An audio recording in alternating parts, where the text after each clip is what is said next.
Гриш, с победой. Ну что, такой эмоциональный матч. Расскажи, чувствовалась ли важность этих игр?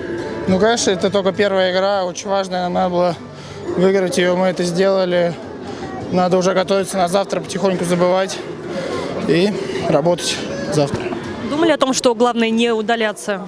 Ну, конечно, удаляться нежелательно, но невозможно их убрать, я думаю, совсем. Это хоккей, он этим и интересен. Мы, я думаю, неплохо сыграли сегодня там. В меньшинстве, конечно, пропустили, но не было таких удалений там. Только в конце чуть-чуть грязно было так. Ну, ничего страшного, выиграли, и слава богу. Они в первом периоде достаточно так сильно давили скоростями. Как удалось преодолеть это? Да ничего, надо было попроще играть, и бросками нагрузить вратаря набросами. У нас получилось это. Забрали начало периода второго, и все, переломили. Забили гол в большинстве, и все.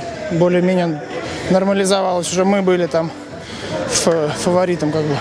Вратарь вам сегодня помог сильно? Конечно, там в первом периоде момент был очень тяжелый. Получилось помочь ему, он там еще удаление заработал, так вышло. Спасибо большое, там помог.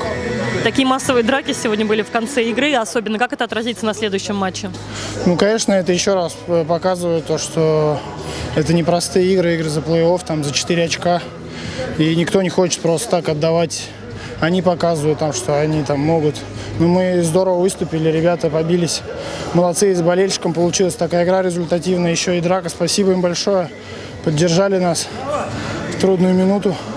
Будем работать дальше, забывать эту игру и в новый бой. Спасибо, с победой. Спасибо.